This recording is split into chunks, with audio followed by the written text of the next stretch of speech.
Hello बच्चों, आज व्याकरण में मैं आपको सिखाऊंगी लिंग। लिंग को इंग्लिश में कहते हैं जेंडर। बच्चों, यहाँ पर आपको एक चित्र दिख रहा है। इस चित्र में एक मोर है और एक मोरनी है। मोर नाच रहा है, मोरनी नाच देख रही है। यहाँ पर दो वाक्य हैं।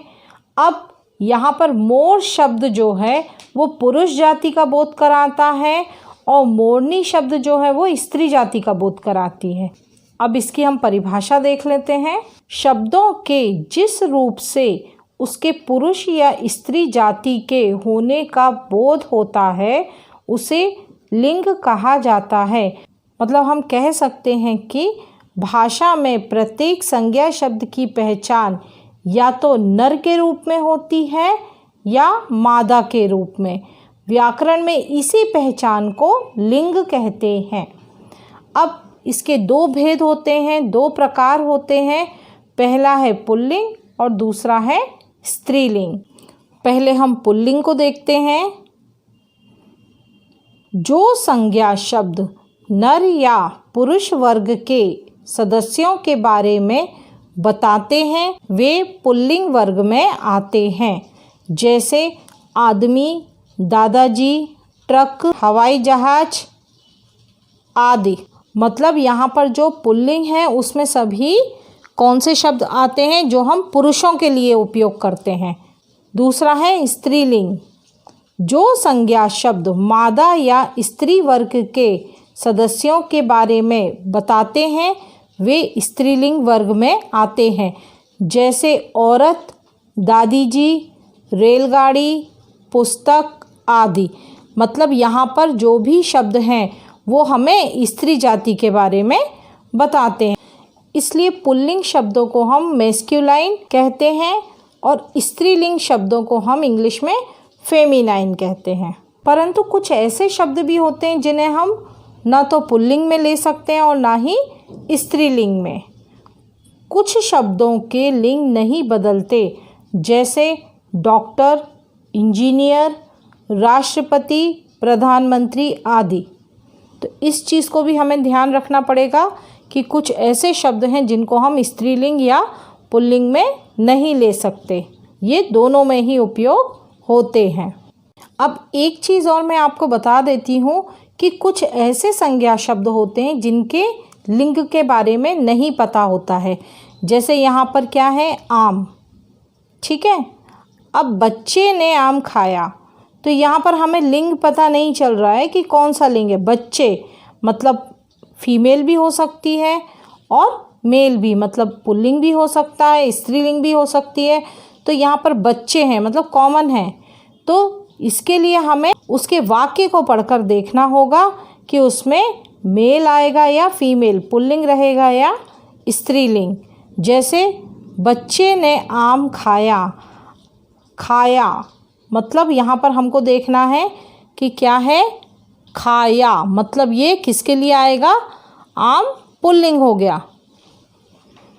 इसी तरह से बच्चे ने रोटी खाई, रोटी खाई, खाई जो आता है वो स्त्रीलिंग के लिए आता है।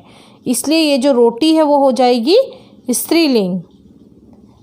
यदि संज्ञा शब्द के लिंग की जानकारी नहीं है तो उसे वाक्य में प्रयोग के आधार पर सीखा जा सकता है। मतलब हमको पहले सेंटेंस देखना है कि उसमें किस तरह से उसमें बोला गया है, वो मेल के लिए उपयोग हो रहा है या फीमेल के लिए, और उसी के हिसाब से हमको अपना वाक्य स्त्रीलिंग और पुल्लिंग में लिखना है। ये सभी शब्द पुल्लिंग में आएंगे, मेल में आएंगे, क्योंकि ये सभी शब्द पुरुष जाति का बोध कराने वाले शब्द पुल्लिंग शब्द कहलाते हैं। जैसे बालक, घोड़ा, राजा, पति, शेर। स्त्रीलिंग, स्त्री जाति का बोध कराने वाले शब्द स्त्रीलिंग कहलाते हैं। जैसे बालिका, रानी, घोड़ी, शेरनी, पत्नी। यहाँ पर हम कुछ पुल्लिंग और स्त्रीलिंग शब्द सीखते हैं। पुल्लिंग और स्त्रीलिंग: चाचा, चाची, बेटा, बेटी, घोड़ा, घोड़ी, बकरा, बकरी, दादा, दादी। ये सभी ऐसे शब्द हैं जिनमें शब्द के आखिरी के अक्षर की मात्रा चेंज हो रही है, आ की मात्रा बड़ी की मात्रा में बदल रही है। अब यहाँ पर हम देखते हैं, यहाँ पर गायक, गायिका, बालक, बालिका, लेखक, लेखिका, सेवक, सेविका, नायक, नायिका, इन शब्दों में लास्ट के पहले वाले अक्षर में छोटी की मात्रा लग जा रही है और का पर आ की मात्रा। देखिए यहाँ पर गायिका, या पे छोटी की मात्रा लगा दी और का पर आ की मात्रा, तो ये स्त्रीलिंग में चेंज हो गया। अब हम आते हैं नौकर, नौकरानी, सेठ, सेठानी, जेठ, जेठानी, देवर, देवरानी, मेहतर, मेहतरानी। यहाँ पर सभी आखिरी के शब्दों में आ की मात्रा लग रही है और लास्ट में ना में बड़ी की मात्रा लगाकर जोड़ रहे हैं उसके साथ। नौकर, नौकरानी, र पर आ की मात्रा लगा दी और ना पर बड़ी की मात्रा रानी, तो यहाँ पर ये स्त्रीलिंग हो गया। माली, मालिन, धोबी, धोबिन, पुजारी, पुजारिन।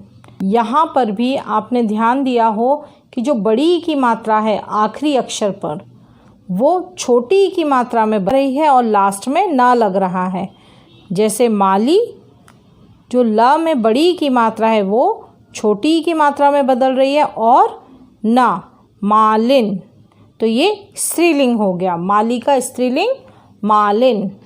कुत्ता, कुतिया, चूहा, चूहिया, गुड्डा, गुड़िया, चिड़ा, चिड़िया, बूढ़ा, बुढ़िया।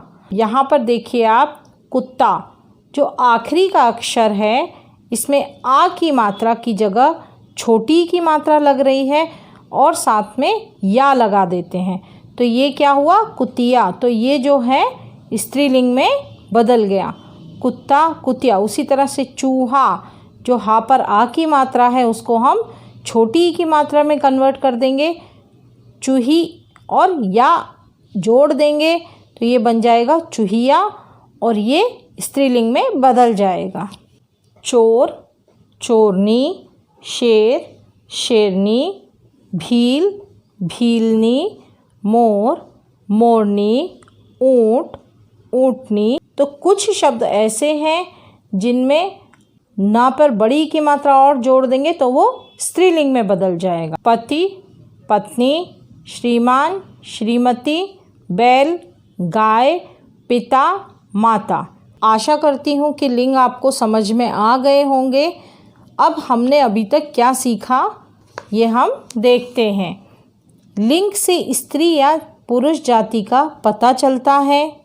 हिंदी भाषा में 2 लिंग होते हैं, पुल्लिंग और स्त्रीलिंग। पुल्लिंग वर्ग में वे शब्द आते हैं जिनकी पहचान पुरुष वर्ग के सदस्य के रूप में होती है। स्त्रीलिंग वर्ग में वे शब्द आते हैं जिनकी पहचान स्त्रीलिंग वर्ग के सदस्य के रूप में होती है। प्रत्येक संज्ञा शब्द या तो पुल्लिंग वर्ग में आता है या स्त्रीलिंग वर्ग में। बच्चों, अब आप समझ गए होंगे कि स्त्रीलिंग और पुल्लिंग का हम डिफरेंस कैसे कर सकते हैं।